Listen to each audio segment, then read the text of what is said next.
हरि ओम तत्सत्। श्रीमते रामचंद्राय नमः। ओम नमः परमहंसास्वादित चरण कमल चिन्मकरंदाय भक्तजनमानस निवासाय श्रीरामचंद्राय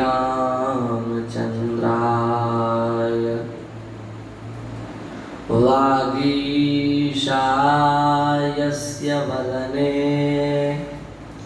श्रीलक्ष्मीर्यस्य च वक्षसि यस्यास्ते हृदये संवित् तं नृसिंहमहं भजे। विश्वसर्गविसर्गादि नवलक्षणलक्षितं श्रीकृष्णाख्यं परं धाम जगद्धाम नमामि तत्। वाञ्छाकल्पतरुभ्यश्च कृपा सिन्धुभ्य एव च पतितानां पावनेभ्यो श्रीवैष्णवेभ्यो नमो नमः। सत्यव्रतं सत्यपरं त्रिसत्यं सत्यस्य योनिं निहितं च सत्ये सत्यस्य सत्यमृतसत्यनेत्रं सत्यात्मकं त्वां शरणं प्रपन्ना। कृष्ण त्वदीय पदपङ्कज पंजरान्ते अद्यैव मे विशतु मानसराजहंसाम्। प्राणप्रयाण समये कफवातपित्तैः कण्ठावरोधन विधौ स्मरणं कुतश्चेत्। प्रहराद नारद पराशर पुंडरीक व्यासाम्बरीश शुक शौनक भीष्मदाल्भ्यान् रुक्माङ्गदार्जुन वसिष्ठ विभीषणादि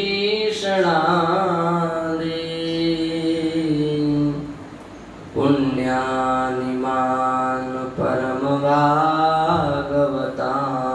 नमामि।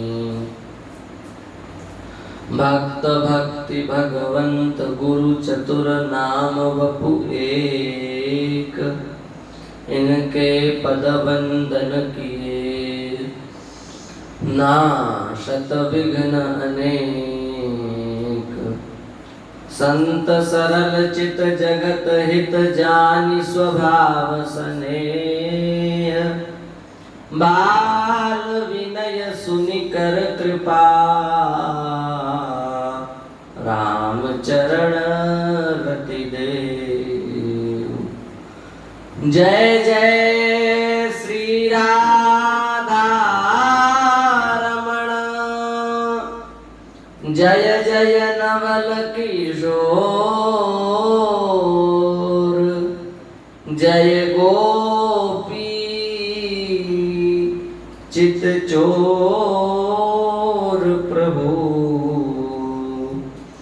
जय जय माखन चोर। श्री वृंदावन बिहारी लाल की जय। जय जय श्यामा जय जय श्याम जय जय श्री वृंदावन धाम। जय जय श्यामा जय जय श्याम, जय जय श्री वृंदावन धाम। जय जय श्यामा जय जय श्याम, जय जय श्री वृंदावन धाम। जय जय श्यामा जय जय श्याम, जय जय श्री वृंदावन धाम। जय जय श्यामा जय जय श्याम, जय जय श्यामा जय जय श्याम, जय जय श्री वृंदावन धाम। जय जय श्री वृंदावन धाम। जय जय श्यामा जय जय श्याम, जय जय श्री वृंदावन धाम। प्यारी राधे तेरो नाम, प्यारी राधे तेरो नाम, प्यारी राधे तेरो नाम, प्यारी राधे तेरो नाम। प्यारो श्री वृंदावन धाम, प्यारो श्री वृंदावन धाम। जय जय श्यामा जय जय श्याम, जय जय श्री वृंदावन धाम।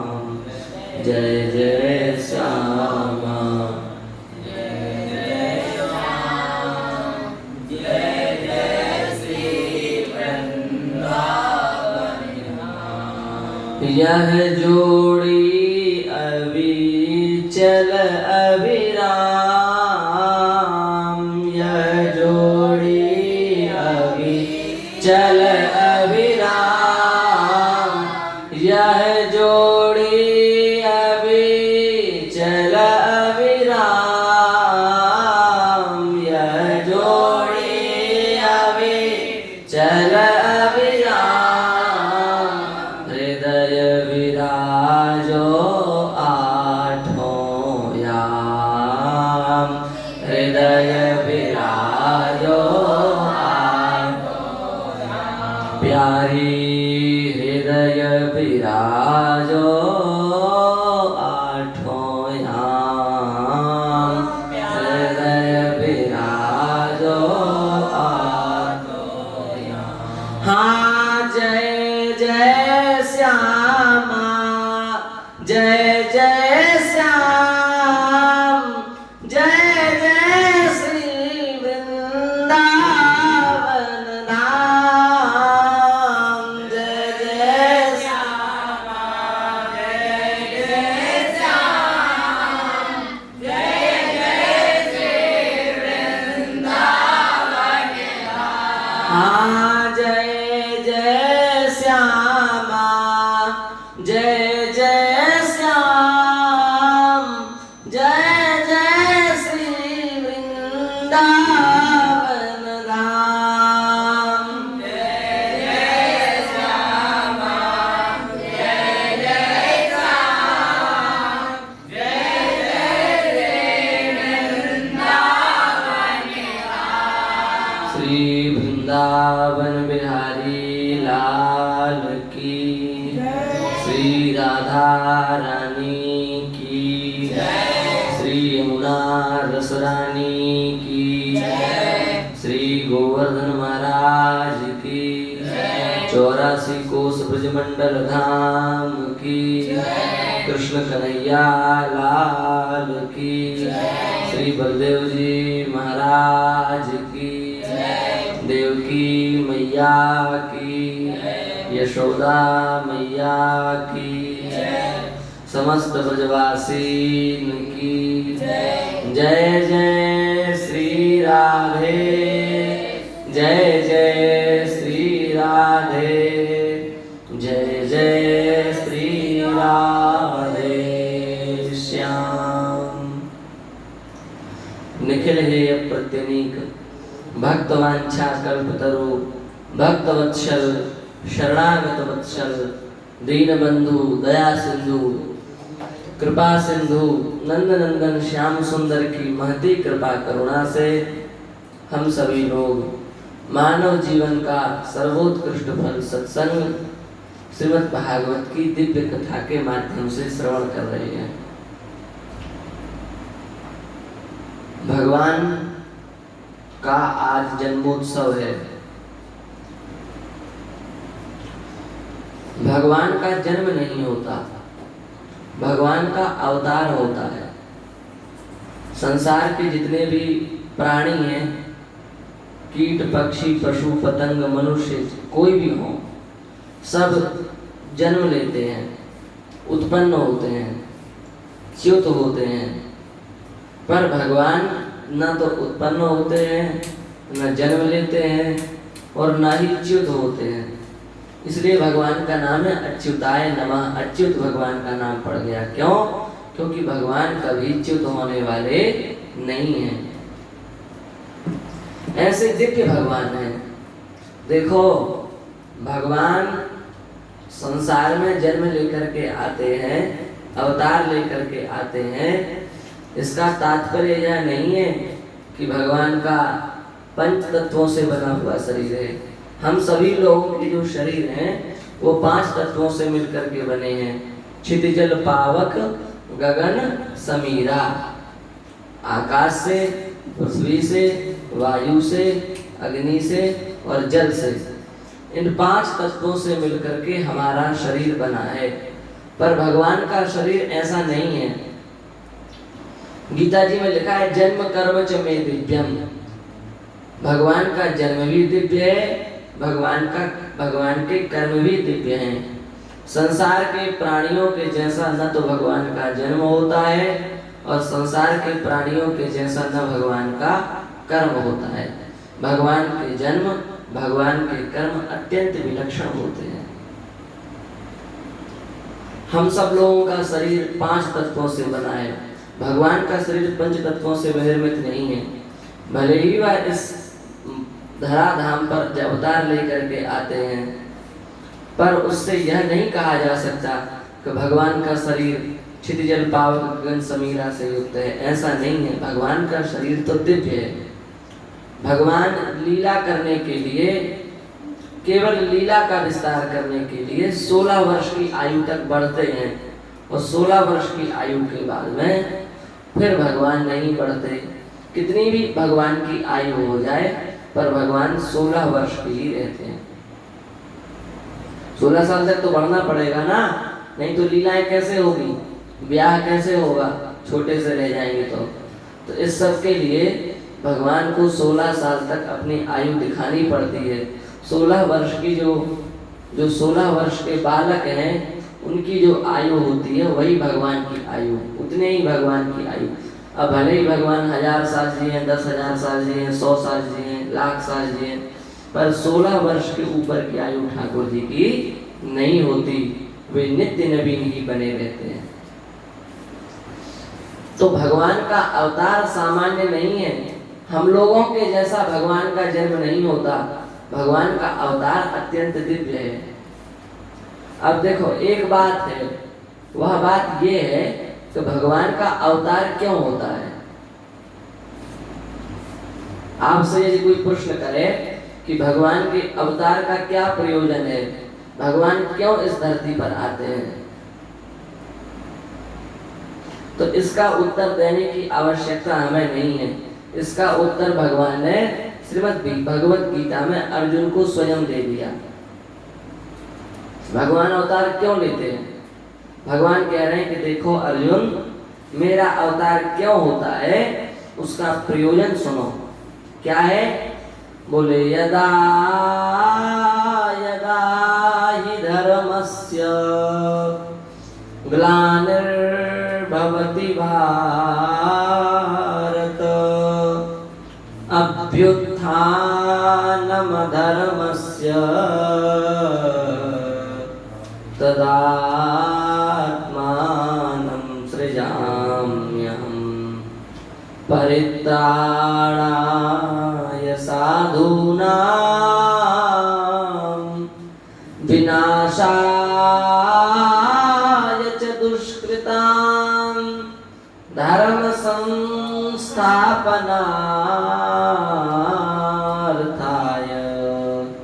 संभवामि युगे युगे। भगवान अपने अवतार का प्रयोजन बता रहे हैं। हम लोग तो अपने पूर्व जन्म के कर्म का फल भोगने के लिए आते हैं, पर भगवान ऐसे नहीं है। भगवान अपने किसी जन्मों का फल भोगने के लिए नहीं आते। आप सब बैठे हैं, हम बैठे हैं, इसका तात्पर्य यह है कि निश्चित ही हमारे कोई ना कोई शुभ अशुभ कर्म शेष रह गए थे पूर्व जन्म के, वही भोगने के लिए हम इस जन्म में आ गए हैं। और यदि इस जन्म में भी हमारे शुभ अशुभ कर्म शेष बचे तो फिर हमें अगला जन्म फिर लेना पड़ेगा, और अगला जन्म हमारे कर्म के ऊपर निर्धारित रहेगा। आप सब लोग, हम सब लोग बड़े ही भाग्यशाली हैं। हम सब लोगों ने पूर्व जन्म में निश्चित ही अत्यंत श्रेष्ठ आचरण किए हैं। उसी के फलस्वरूप हम सबको ब्राह्मण का शरीर मिला। ब्राह्मण के शरीर के बाद में वृंदावन धाम जैसा स्थान मिला। अब वृंदावन धाम में भी हम लोग बैठ करके नशा नहीं कर रहे हैं, भगवान की मंगलमयी कथा का श्रवण कर रहे हैं, भगवान के उत्सव में मग्न हैं, भगवान के लीला चरित्रों में मग्न हैं। अतः इससे यह सिद्ध होता है कि हम सब लोगों ने निश्चित ही पूर्व जन्म में बहुत पुण्य किए, सुकृत किए हैं। यह कोई सामान्य बात नहीं है वृंदावन धाम में ठहर जाना और यहाँ रुक जाना और भगवान की कृपा को प्राप्त करना। यह सामान्य नहीं है, यह तो भगवान की कृपा से और हमारे विशेष पुण्यों के प्रताप से प्राप्त होता है। तो हम लोगों का जन्म क्यों होता है? अपने पूर्व जन्म के कर्मों का फल भोगने के लिए ही हम लोग आते हैं, और इस जन्म में हमारे कर्म जो शेष बचेंगे उसको भोगने के लिए हम अगले जन्म में आएंगे। तो इस प्रकार से हम लोगों का आना जाना लगा रहता है अपने कर्मों के अनुसार, पर भगवान का ऐसा नहीं है हेतु। भगवान क्यों आते हैं? बोले यदा यदा हि धर्मस्य ग्लानिर्भवति भारत। जब जब धर्म की इस धरती पर हानि होती है। धर्म क्या है? बोले वेद प्रणहिता धर्म। वेद भगवान ने जिसका उपदेश किया है उसी को धर्म कहा गया है। उस धर्म की जब हानि होती है, ब्राह्मण अपने कर्म से च्युत हो जाते हैं, क्षत्रिय अपने कर्म से शून्य हो जाते हैं, वैश्य अपने कर्म से शून्य हो जाते हैं, शूद्र अपने कर्म धर्म से शून्य हो जाते हैं। हमें विप्लव की स्थिति होती है। ऐसी भयंकर स्थिति में भगवान जन्म अवतार लेते हैं। क्यों लेते हैं? बोले भक्तों की रक्षा के लिए, अधर्म का नाश करने के लिए और भक्तों की रक्षा के लिए भगवान अवतार लेते हैं। परित्राणाय साधूनाम, परित्राणाय साधूनाम, साधुओं की रक्षा के लिए, और विनाशाय दुष्कृताम, दुर्जनों का विनाश करने के लिए, धर्म संस्थापनार्थाय, धर्म की स्थापना करने के लिए भगवान का अवतार होता है। तो अब हम लोगों को समझ में यह आया कि भगवान के अवतार का मुख्य प्रयोजन है अधर्म का नाश करना, धर्म की रक्षा करना, साधु पुरुषों की रक्षा करना, पापियों का विनाश करना, निश्चरों का विनाश करना। निश्चर माने निश्चर माने यह मत समझना कि जिनके बड़े विकराल शरीर होते हैं, बड़ी बड़ी मायावी विद्याएं जिनके पास में, उनको निश्चर कहते हैं, ऐसी बात नहीं है। निश्चर शब्द का अर्थ क्या है? निश्चर माने होता है, गोस्वामी जी ने रामायण में लिखा है, मान ही मातु पिता नहीं देवा, साधुन संग करवा वही सेवा, जिनके यह आचरण भवानी, ते जानू निश्चर संप्राणी। जो माता को माता कहने में संकोच करते हैं, जो माता को भगवती के समान पूज्य नहीं समझते, जो पिता को पिता कहने में संकोच करते हैं, जो पिता की आज्ञा का पालन करने में संकोच करते हैं, जो साधुओं से अपनी सेवा कराते हैं, विद्यार्थियों से अपनी सेवा कराते हैं, जिनके यह आचरण भवानी, जिनके ऐसे दुष्ट आचरण हो चुके हैं, ते जानम निश्चर संप्राणी, उनको निश्चर समझना चाहिए। निश्चर माने केवल राक्षस नहीं होता, हम लोग भी यदि ऐसा आचरण करने लगेंगे तो निश्चर हो जाएंगे। अपने पिता की आज्ञा का पालन नहीं करेंगे, अपनी माता की आज्ञा का पालन नहीं करेंगे, अपने गुरुजनों की आज्ञा का पालन नहीं करेंगे, तो हम लोग भी निश्चर से कम नहीं है, निश्चर ही हैं। तो उन निश्चरों का नाश करने के लिए भगवान अवतार लेते हैं, और अवतार लेकर के भगवान राक्षसों का विनाश करते हैं, साधु पुरुषों की रक्षा करते हैं, धर्म की स्थापना करते हैं, अधर्म का नाश कर देते हैं। भगवान के जन्म लेने के बाद में धर्म पूर्ण रूप से पुनः प्रतिष्ठित हो जाता है, अधर्म का सदा सर्वदा के लिए नाश हो जाता है। ये भगवान ने गीता में अपने श्रीमुख से अपने अवतार का प्रयोजन बतलाया। पर यदि हम ईमानदारी से गहनता पूर्वक विचार करें तो क्या भगवान के अवतार का इतना ही प्रयोजन है? आप यह बताएं, क्या भगवान अपने संकल्प से राक्षसों का विनाश नहीं कर सकते? भगवान वैकुंठ में बैठे बैठे संकल्प लें कि धरती के सारे राक्षस मर जाएं, मर नहीं सकते। जो भगवान अपने संकल्प से इतनी बड़ी सृष्टि को प्रकट कर देते हैं, जो भगवान अपने संकल्प से इतनी बड़ी सृष्टि को समाप्त कर देते हैं, क्या वे भगवान इतनी बड़ी सृष्टि के राक्षसों को मार नहीं सकते? अपने संकल्प से मार सकते हैं। भगवान संकल्प करें कि धर्म की रक्षा हो जाए, धर्म की रक्षा नहीं होगी, हो जाएगी। तो इसलिए धर्म की रक्षा करने के लिए, साधुओं की रक्षा करने के लिए, अधर्मियों का विनाश करने के लिए, अधर्म का विनाश करने के लिए भगवान को अवतार लेने की आवश्यकता नहीं है। यह तो भगवान केवल अपने संकल्प से कर सकते हैं। जब राम जी के सामने विभीषण जी, सुग्रीव जी इत्यादि सब पूरी वानर सेना खड़ी है, तो भगवान श्री राम ने वहां पर स्पष्ट कहा है कि देखो, तुम लोगों की हम सहायता जरूर ले रहे हैं, पर तुम लोग यह मत समझ लेना कि तुम्हारे बिना हम रावण से युद्ध नहीं कर पाएंगे। हमें तुम में से किसी की जरूरत नहीं है रावण से युद्ध करने के लिए। कहां तक कहें, हमें अपने लक्ष्मण की भी जरूरत नहीं है।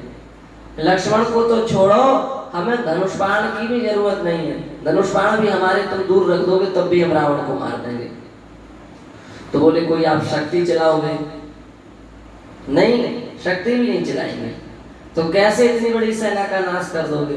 बोले ऐसे, अंगुल्य तानहमी, राक्षसों की सेना की ओर हम उंगली उठाएंगे, उंगली उठाते ही पूरी राक्षस की सेना समाप्त हो जाएगी, रावण समाप्त हो जाएगा। इसलिए राक्षसों का नाश करने के लिए भगवान को अवतार लेने की आवश्यकता नहीं है। तो भगवान का अवतार क्यों होता है? भगवान के अवतार का मुख्य प्रयोजन है,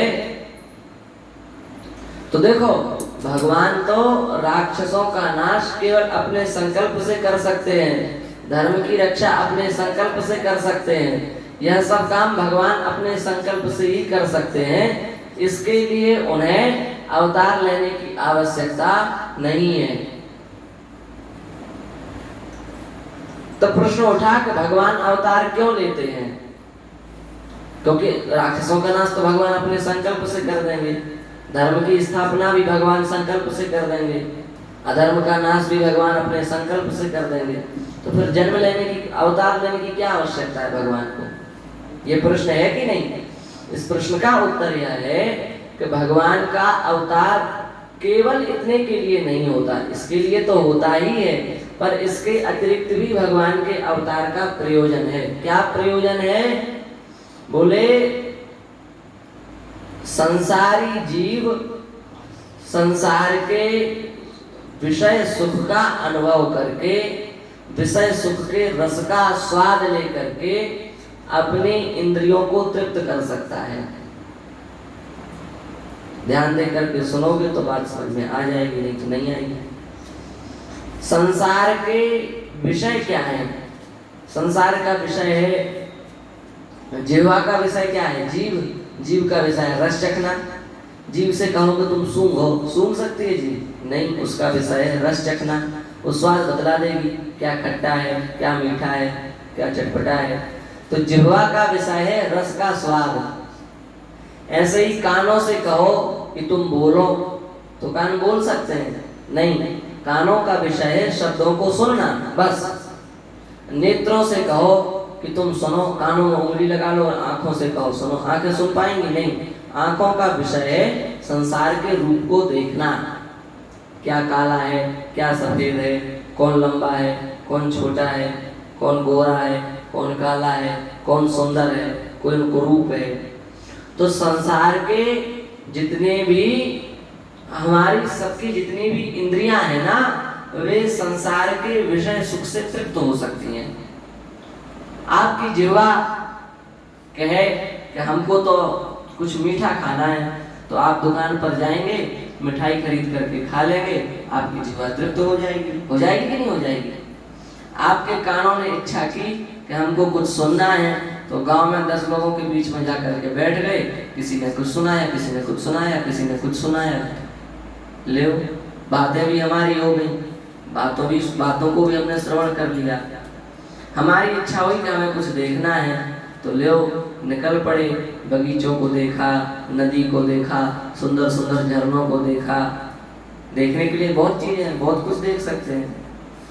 तो हम लोग अपनी इंद्रियों को संसार के विषयों से तृप्त कर सकते हैं। कर सकते हैं कि नहीं कर सकते? कर सकते हैं।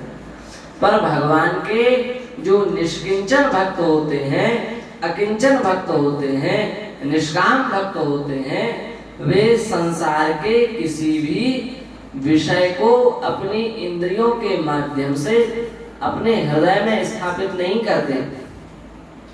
उनका मानना यह है कि संसार के जितने भी विषय हैं वो कचड़े के समान हैं, और कचड़ों को हम अपनी इंद्रियों के माध्यम से अपने हृदय में क्यों स्थापित करें? भाई कचड़ा निकालना चाहिए, कचड़ा रखना चाहिए? निकालना चाहिए। तो इंद्रियों के माध्यम से संसार का विषय रूपी कचरा हम अंदर नहीं ले जा सकते। इसलिए जो भगवान के भक्त होते हैं वे अपनी इंद्रियों को बंद कर देते हैं, ना तो कानों से कुछ सुनते हैं, ना आंखों से कुछ देखते हैं, ना वाणी से कुछ बोलते हैं, ना जिह्वा से कोई रस लेते हैं। क्यों?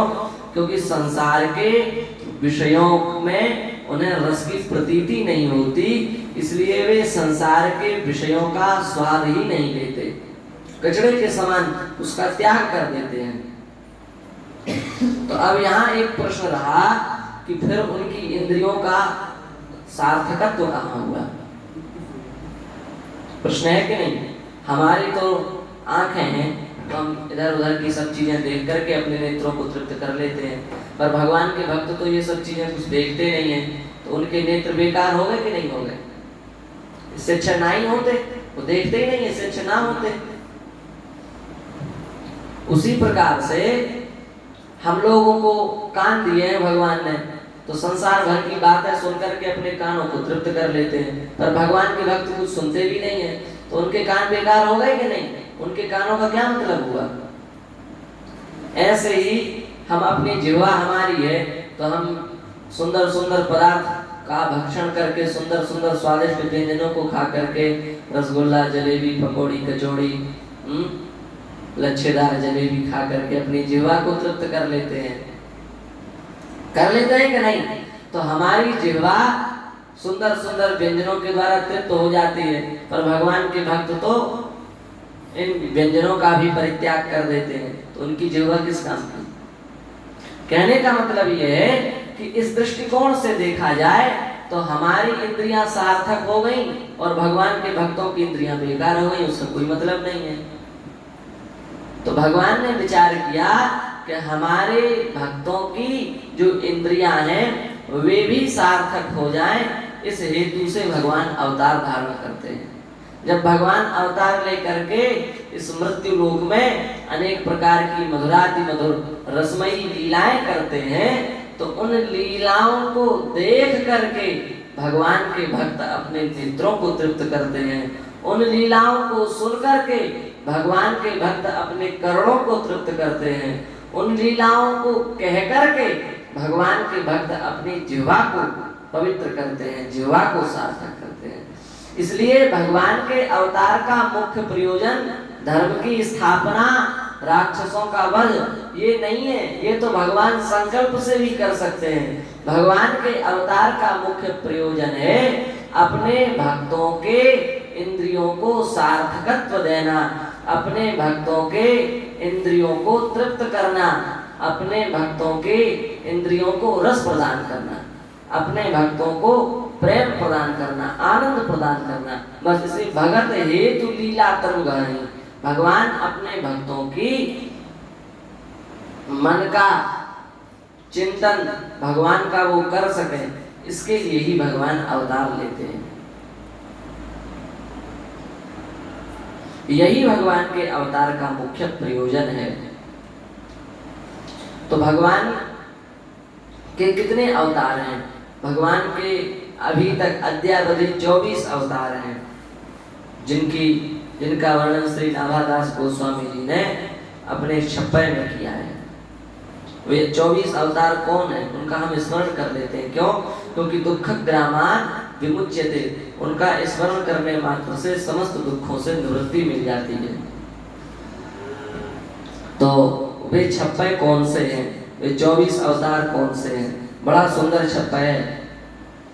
जय जय मीन वराह कमठ नर हरि बलि बामन, जय जय मीन वराह कमठ नर हरि बलि बामन, परशुराम रघुबीर कृष्ण कीरति जग पावन, परशुराम रघुवीर कृष्ण कीरति जग पावन, बुद्ध कल्कि अरु व्यास पृथु, हरिहंस मन्वंतर, बुद्ध कल्कि अरु व्यास पृथु, हरिहंस मन्वंतर, यज्ञ ऋषभ हयग्रीव, ध्रुववर दैन रन्वंतर, बद्रीपति दत्त कपिल देव, सनकादिक करुणा करो, 24 रूप लीला रुचिर, श्री अग्रदास उर पद धरो। ये 24 अवतार भगवान के हुए हैं। तो इन 24 अवतारों में से कुछ अवतार भगवान के अंशावतार हैं, कुछ अवतार भगवान के पूर्णावतार हैं। परंतु भगवान का यह जो कृष्णावतार हुआ, ना तो यह अंशावतार है और ना ही यह कलावतार है, यह तो भगवान का पूर्णावतार है। इसलिए एते चांस कला पुंसक कृष्णस्तु, भगवान स्वयं कृष्ण कोई कलावतार नहीं है, भगवान श्री कृष्ण कोई अंशावतार नहीं है। भगवान श्री कृष्ण तो 16 कलाओं से युक्त पूर्ण ब्रह्म परमात्मा का ही अवतार है। तो यह भगवान के अवतार का मुख्य प्रयोजन है। श्री सुखदेव जी महाराज इस कथा का अत्यंत भावपूर्वक वर्णन कर रहे हैं। भगवान किस वंश में उत्पन्न हुए? भगवान चंद्रवंश में उत्पन्न हुए हैं। तो श्री सुखदेव जी महाराज ने सूर्यवंश का भी वर्णन किया और चंद्रवंश का भी वर्णन किया। संक्षेप में सूर्यवंश का वर्णन कर दिया और संक्षेप में ही चंद्रवंश का वर्णन कर दिया। तो सूर्यवंश और चंद्रवंश का वर्णन करने के बाद में जब सुखदेव जी महाराज मौन हो गए, तब परीक्षित जी ने कहा कि हे भगवान, हमें चंद्रवंश का वर्णन आप विस्तार पूर्वक सुनाइए। क्यों? क्योंकि जब तक आप हमको चंद्रवंश का विस्तार से वर्णन नहीं सुनाएंगे, तब तक हमें तृप्ति मिलने वाली नहीं है। बहुत प्यारी बात कही है परीक्षित जी ने। निवृत्त तरसई रूप गीयमाना भवौषधा श्रोत्र मनोभिरामात् का उत्तम श्लोक गुणानुवादः पुमान् विरज्येत विना पशुगणात्। निवृत्त तरसई, जिनकी समस्त प्रकार की इच्छाएं निवृत्त हो चुकी हैं, जिनकी समस्त प्रकार की तृष्णाएं निवृत्त हो चुकी हैं, ऐसे जो भगवान के दिव्य भक्त हैं, उन भगवान के भक्तों के द्वारा जिस कथा का गान किया जाता है, उस कथा को सुनने से क्या होगा? बोले भवौषधात्, संसार रूपी रोग का नाश करने में जो औषधि के समान है। श्रोत्र मनोभिरामात्, कानों को बड़ी मीठी लगती है, कानों के लिए जो रसायन के समान है। का उत्तम श्लोक गुणानुवादः, इस संसार में ऐसा कौन व्यक्ति है जो भगवान श्री कृष्ण की कथा न सुनना चाहे? परीक्षित जी तो कह रहे हैं कि हत्यारे के अलावा जो नृशंस हत्या करने वाला है, उसके अतिरिक्त भगवान की कथा में चित्त न लगे, ऐसा संसार का कोई व्यक्ति नहीं है। जो कसाई होगा उसी का भगवान की कथा में मन नहीं लगेगा।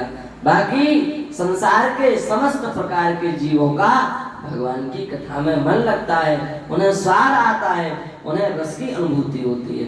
का उत्तम श्लोक गुणानुवादः पुमान् विरज्येत विना पशुना। सुखदेव जी महाराज धन्य प्रसन्न हो गए और प्रसन्न होकर के श्री सुखदेव जी महाराज ने चंद्रवंश का विस्तार से वर्णन किया और चंद्रवंश के विस्तार का वर्णन करते समय ही उन्होंने श्री कृष्ण जन्म का भी वर्णन किया। बड़ी प्यारी कथा है। श्री सुखदेव जी महाराज कह रहे हैं कि एक बार जब इस संसार में पाप अत्यंत बढ़ गया, अनाचार अत्यंत बढ़ गया, राक्षसों का आतंक हो गया, उस समय यह पृथ्वी गाय का वेश बना करके श्री ब्रह्मा जी के पास में गई। ब्रह्मा जी ने पृथ्वी की कथा सुनी। ब्रह्मा जी शंकर जी के पास में गए और शंकर जी, ब्रह्मा जी, समस्त देवता और वह गौ रूपा पृथ्वी सबके साथ सब भगवान के पास में गए और भगवान के पास में जाकर के पुरुष सूक्त के द्वारा भगवान की स्तुति की। सबने सहस्र शीर्षा पुरुषा सहस्राक्षा सहस्रपाद, इस पुरुष सूक्त के मंत्रों के द्वारा भगवान की सबने स्तुति की और अपने दुख का निवेदन किया। तब भगवान ने कहा कि तुम लोग चिंता मत करो, हम इस पृथ्वी पर अत्यंत शीघ्र अवतार लेकर के आने वाले हैं और जब हम इस पृथ्वी पर अवतार लेकर के आएंगे तो समस्त प्रकार के पापों का नाश कर देंगे। तो अब भगवान की लीला की भूमिका बननी है, भगवान को आना है, तो कैसे आए? तो उसकी कथा बताई कि प्राचीन काल में यदुवंश में एक बड़े ही प्रतापी राजा थे जिनका नाम था शूरसेन। वे शूरसेन अपने पुत्र वसुदेव जी का विवाह करके अपनी पत्नी देवकी के, शूरसेन जी वसुदेव जी का विवाह करके अपनी नवविवाहिता पत्नी देवकी के साथ घर जाने के लिए उद्यत हुए। देखो, शूरसेन जो हैं उनके पुत्र हैं श्री वसुदेव जी और वसुदेव जी का देवकी के साथ में विवाह हुआ।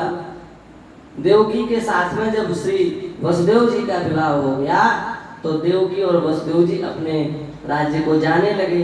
तो उस समय कंस ने कहा कि यह हमारी बड़ी लाडली बहन है, इसलिए इसको तो हम ही रथ चला करके इसको ले जाएंगे। ऐसा कह करके सारथी को हटा करके कंस रथ को चलाने लगा। और जब कंस ने रथ को चलाना प्रारंभ किया, उस समय जब मार्ग में रथ पहुंचा, उसी समय आकाशवाणी हुई। आकाशवाणी ने कहा कि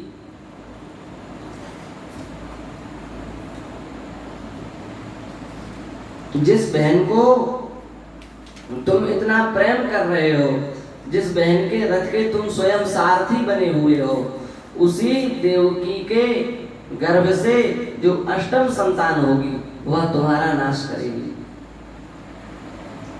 अब तो कंस को बड़ा क्रोध हुआ।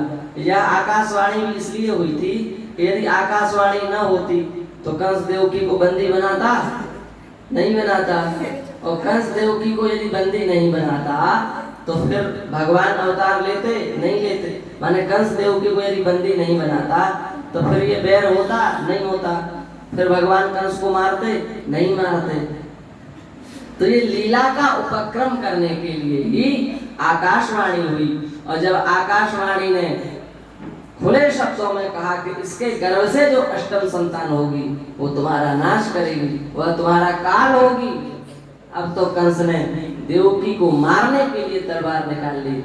वसुदेव जी ने खूब समझाया, खूब प्रवचन दिया और कहा कि यदि आपको इसके संतानों से ही कष्ट है तो आप इसका वध क्यों करते हैं? इसकी संतानों को हम आपको देते जाएंगे, आप इसकी संतानों का वध करते जाना। ऐसा कह करके वसुदेव जी ने देवकी के प्राण बचाए। समय आने पर पहली संतान हुई। वसुदेव जी कंस के पास में उसको लेकर के पहुंच गए। कंस ने छोटे से नवजात शिशु को देख करके कहा कि हम इसकी हत्या नहीं कर सकते, इसको तुम वापस ले जाओ। और वसुदेव जी को वह पुत्र लौटा दिया। देवताओं ने विचार किया कि लीला तो बिगड़ रही है, यदि यह पुत्र को लौटा देगा तो फिर भगवान का अवतार कैसे होगा। इसलिए नारद जी को भेजा। नारद जी नारायण नारायण करते हुए कंस के पास में आए और कंस को ऐसी बात समझाई कि देखो बेटा, तुम बड़े ही भोले हो, 8वीं संतान कहीं से भी हो सकती है। यहाँ से भी 8 गिनोगे तो यहाँ 8 हो जाएगा, और इधर से गिनोगे तो यहाँ 8 हो जाएगा। तो पता नहीं कि 8वीं पहली है क्या, क्योंकि 8 से उल्टा गिनोगे तो इधर 1 जाकर के 8 होगी, और 1 से चालू करोगे तो उधर 8 होगी, तो शायद उल्टा हो। तो कंस ने कहा आपकी बात ठीक, इसलिए बोले सबको समाप्त करते जाओ, 8वां पता नहीं किधर से आ जाए, कौन सी गिनती 8वीं हो, तो सबको समाप्त करते जाओ। कंस ने 6 पुत्रों का वध किया। 7वें पुत्र को श्री वसुदेव जी ने रोहिणी जी के गर्भ में योग माया के द्वारा स्थापित किया, और अष्टम संतान के रूप में श्री ठाकुर जी देवकी के गर्भ में प्रकट हुए हैं। सब देवताओं ने भगवान की बड़ी प्यारी स्तुति की है। हम सब भी बड़े प्रेम से उस स्तुति का पाठ करेंगे। यह स्तुति 10वें स्कंद के 2य अध्याय के 26वें श्लोक से प्रारंभ होती है। स्वागतम कृष्ण सुस्वागतम कृष्ण, स्वागतम कृष्ण सुस्वागतम कृष्ण, स्वागतम सुस्वागतम सुस्वागतम कृष्ण, स्वागतम सुस्वागतम शरणागतम कृष्ण। सभी लोग गाओ, स्वागतम सुस्वागतम शरणागतम कृष्ण, स्वागतम स्वागतम स्वागतम स्वागतम कृष्ण, सुस्वागतम कृष्ण, स्वागतम कृष्ण, सुस्वागतम स्वागतं कृष्ण स्वागतं कृष्ण सुस्वागतं कृष्ण स्वागतं कृष्ण सुस्वागतं कृष्ण सत्यव्रतं सत्यपरं त्रिसत्यं सत्यस्य योनिं नीतं च सत्ये सत्यस्य सत्यमृतसत्यनेत्रं सत्यात्मकं त्वां शरणं प्रपन्ना सत्यव्रतं सत्यपरं त्रिसत्यं सत्यस्य योनिं निहितं च सत्ये सत्यस्य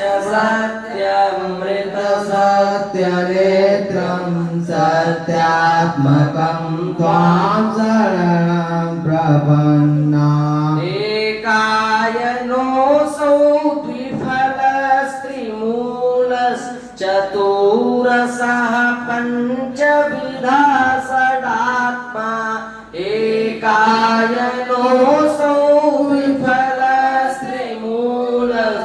विफलस्त्रिमूलश्चतुरसः पञ्चविधा षडात्मा सप्तत्वगष्टविटपो नवाक्षो द्विसच्छदो द्विखगो यादिवृक्षा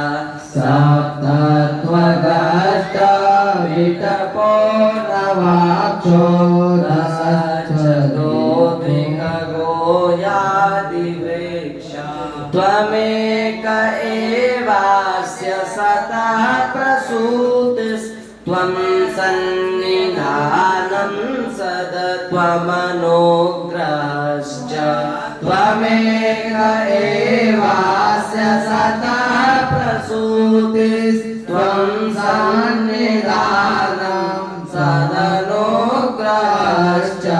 त्वन्मायया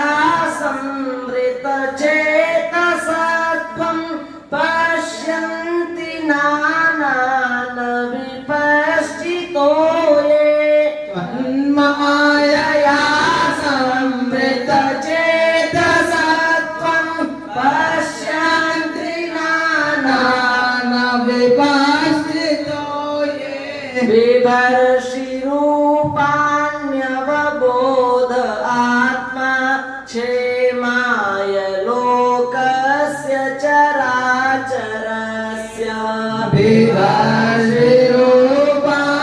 विभर्षिरूपाण्यवबोध आत्मा क्षेमाय लोकस्य चराचरस्य सत्वोपपन्नानि सुखावानि सतामभद्राणि मोखलानां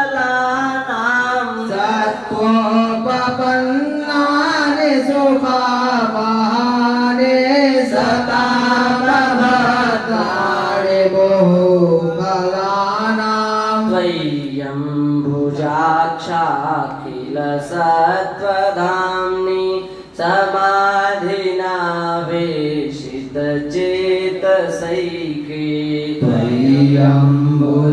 त्वय्यम्बुजाक्षाखिल सत्त्वधाम्नि समाधिना वेशितचेतसैके त्वत्पादपोतेन मत्कृतेन कुर्वन्ति गोवत्सपदं भवाप्तिम् तत्पादपोतेन मत्कृतेन कुर्वन्ति गोवत्सपदं भवाब्धिम् स्वयं समुत्तीर्य सुदुस्तरं द्युमन् भवार्णवं भीममदप्रसौहृदा स्वयं समुत्तीर्य सुदुस्तरं द्युमन् भवार्णवं भीममदप्रसौहृदा भवति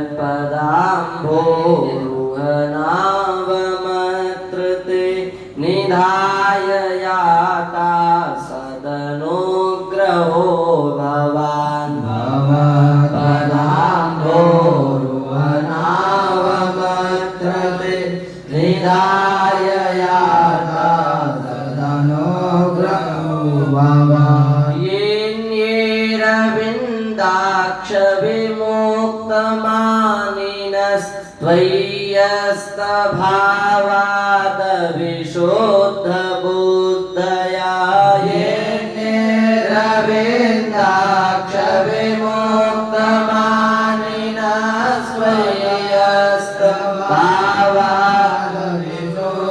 रविन्दाक्षविमुक्तमानिनस्त्वय्यस्तभावादविशुद्धबुद्धया आरुह्य कृच्छ्रेण परं पदं ततः पतन्त्यधोनादृतयूष्मगन्ध्या आरुह्य कृच्छ्रेण परां पदं ततः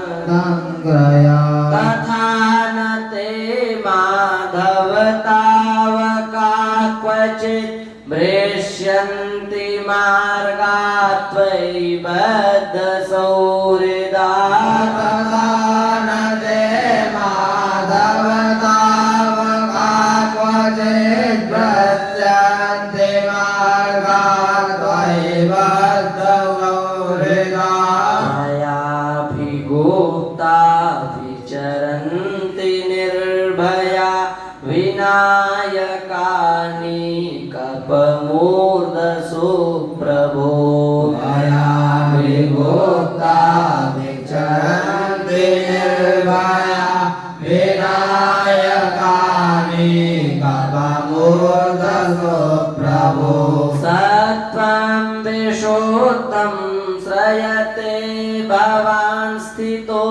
शरीरिणां श्रेय उपासनं वपुः सत्त्वं विशुद्धं श्रयते भवान् स्थितो शरीरां येन उपायनं वपुः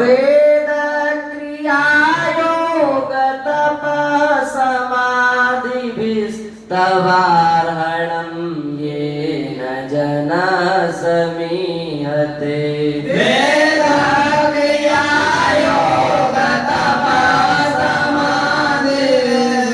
वेदक्रियायोगतपसमाधिभिस्तवार्हणं येन जनः समीहते सत्त्वं न चेद्धारिदं निजं भवेत्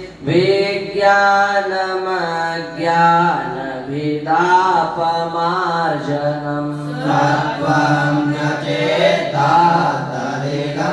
निजं भवेत् विज्ञानमज्ञानविदापमार्जनम्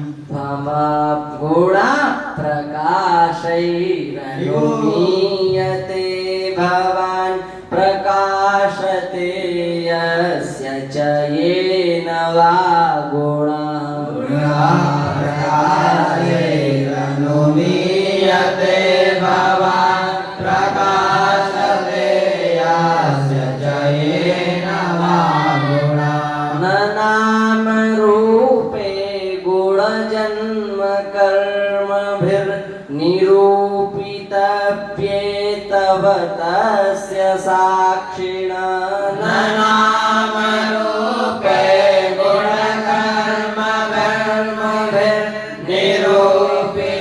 गुणकर्मभिर्निरूपितव्येतव तस्य साक्षिणा मनोवचोभ्यामनुमेयवर्त्मनो देवक्रियायां प्रतियन्त्यथापि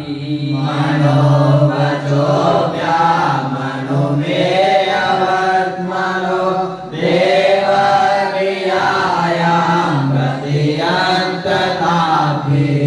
शृण्वन् गृह्णन् संस्मरयंश्च चिन्तयन् नामानि रूपाणि च मङ्गलानि ते सर्वं गृह्णन् संस्मरयश्च चिन्तयन्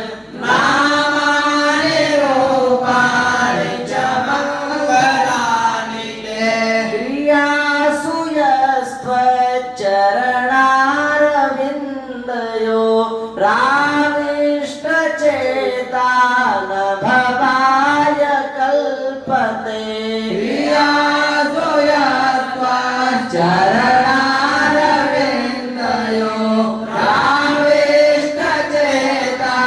न भवाय कल्पते दृष्ट्या हरेस्या भवता पदो भुवो भारोपनीतस्तव जन्मनेशितुः दृष्ट्या हरेस्या भवता पदो भुवो भारोपनीतस्तव जन्मनेशितुः दृष्ट्याङ्कितां त्वत्पदकैषु शोभनैर्द्रक्ष्यामगां त्वां च तवानुकम्पिताम् दक्ष्यामि गां त्वां च तवानुकम्पिताम् न ते भवस्येष भवस्य कारणं विना विनोदं बत तर्कयामहे न ते भवस्येष भवस्य कारणं विना विनोदं बत तर्कयामहे भवो निरोधस्थितिरप्यविद्यया कृतायतस्त्वय्यभयाश्रयात्मनि भवो निरोधास्तिराप्यवेद्यया कृतायतस्त्वय्यभयाश्रयात्मनि मत्स्यास्वकच्छपनृसिंहवराहंस राजन्यविप्रविबुधे सुकृतावतारः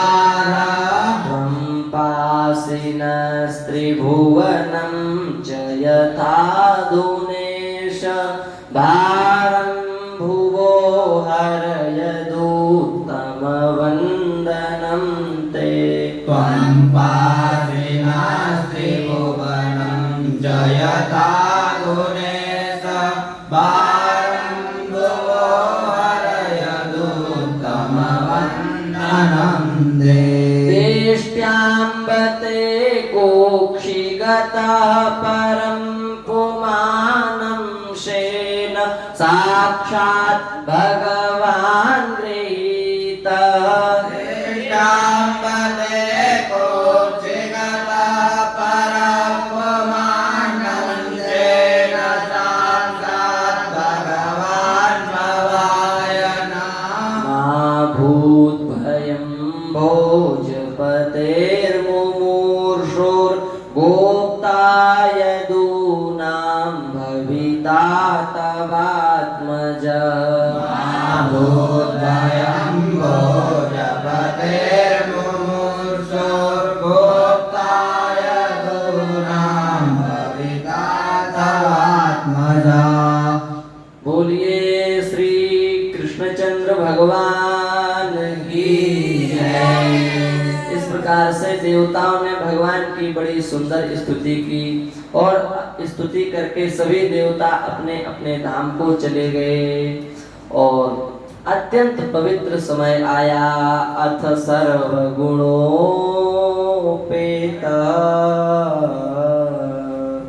कालः परम शोभना यरहेवा जनजन्मर्क्षं शांतर्क्ष गृहतारकम। समस्त दिशाएं मंगलमयी हो गईं, काल मंगलमय हो गया, पृथ्वी मंगलमय हो गई, जल नदियां पर्वत समुद्र अग्नि सब जब सब हो गया, शुभ ही शुभ जब हो गया, तब भगवान श्री कृष्ण देवकी के गर्भ से प्रकट हुए। जैसे पूर्व दिशा में 16 कलाओं से युक्त चंद्रमा प्रकट होता है, उसी प्रकार देवकी के गर्भ से श्री कृष्णचंद्र भगवान प्रकट हुए। श्री कृष्ण भगवान चतुर्भुज रूप से प्रकट हुए। पहले द्विभुज रूप से प्रकट नहीं हुए, चतुर्भुज रूप से प्रकट हुए। तमद्भुतं बालकमम्बुजेक्षणं चतुर्भुजं शङ्खगदायुधायुधं श्रीवत्सलक्ष्मं कलशोभिकौस्तुभं पीताम्बरं सान्द्रपयोदसौभगम्। भगवान का अत्यंत सुंदर स्वरूप है। भगवान अत्यंत चतुर्भुज सुंदर स्वरूप में प्रकट हो गए। और उसके बाद में वसुदेव जी ने स्तुति की है, देवकी माता ने स्तुति की। भगवान ने उनको संबोधित करते हुए कहा कि अब तुम लोग अभी इतने में ही संतुष्ट हो जाओ और हमें नंद के यहाँ छोड़ आओ, गोकुल में छोड़ आओ। उसके बाद में हम बाद में तुम्हें दर्शन दे करके तुम्हारी मनोकामनाओं को पूर्ण करेंगे। उन्होंने कहा कि अभी तो आप चतुर्भुज स्वरूप के हैं, पहले अपने स्वरूप को संकुचित करिए। भगवान अपने द्विभुज स्वरूप में प्रकट हो गए हैं। भगवान के छोटे छोटे सुंदर रक्त कमल के समान सुंदर रक्त कमल के समान उनके चरण हैं। सुंदर भगवान के उन्नत नख हैं, सुंदर भगवान की नासिका है। इस प्रकार से अत्यंत सुंदर स्वरूप में भगवान श्री कृष्णचंद्र का प्रादुर्भाव हो गया। बोलिए श्री कृष्णचंद्र भगवान की जय, श्री देवकी माता की जय, श्री वसुदेव जी महाराज की जय, श्री मथुरा धाम की जय।